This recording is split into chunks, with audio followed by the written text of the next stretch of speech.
بەداخەوە ناوی پارێزگای هەڵەبجە نەهاتووە لە ڕژنووسی بودجەی ساڵی 2010 حکوومەتی عێراقیە. هەموو لایەنە سیاسیەکان دوایەوەی کە نیگەرانی خۆیانیان دەربڕی و کۆمەڵێ گفتوگۆ و پێشنیار کرا بۆ ئەوەی کە ئێمە بتوانین چۆن ئەم بابەتانە چارەسەر بکەین. ئەو بوو من پێم ڕاگەاندن لە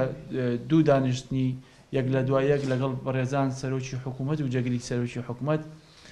بە نوێنەرایەتی خەڵکی هەڵەبجە ئیداری پارێزگای هەڵەبجە پێشنیاری ئەوم بۆ کردوون کە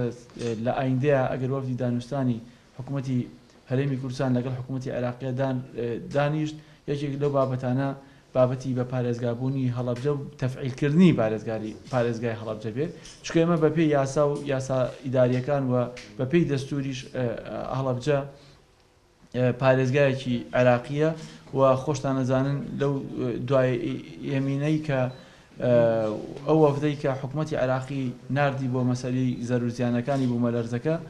ڕاستەخۆ تەعاملیان لەگەڵ پارێزگای هەڵەبجەیە کردووە، ئێمەش پێشوازیمان لەو هەیەتە کرد لێرە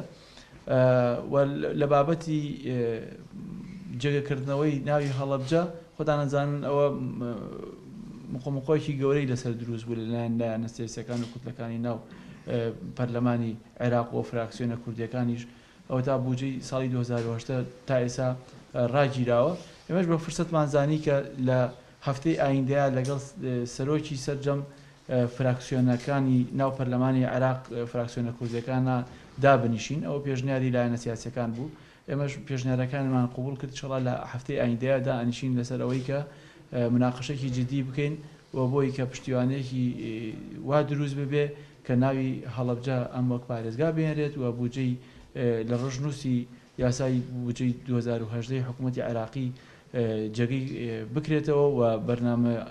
دانانیش بۆ ئایندە و بۆ تەفعیلکردنی هەموو ئەو بەڕێوەبەرایەتیانەی کە سەر بە حکوومەتی ناوەدن چی بکرێت بە هەماگی بەردەواممان لەگەڵ حکوومەتی هەرێمی کوردستانە بۆی کە حکوومەتی هەرێمی کوردستان وەک چۆن لە پێشووتەرا پشتیوانێکی باشی ئەمیداری پارێزگایە بووە لە ئایندێشا بۆ بابەتە عێراقی کە پشتیوانەیەکی بەهێز بێ لەگەڵمانە.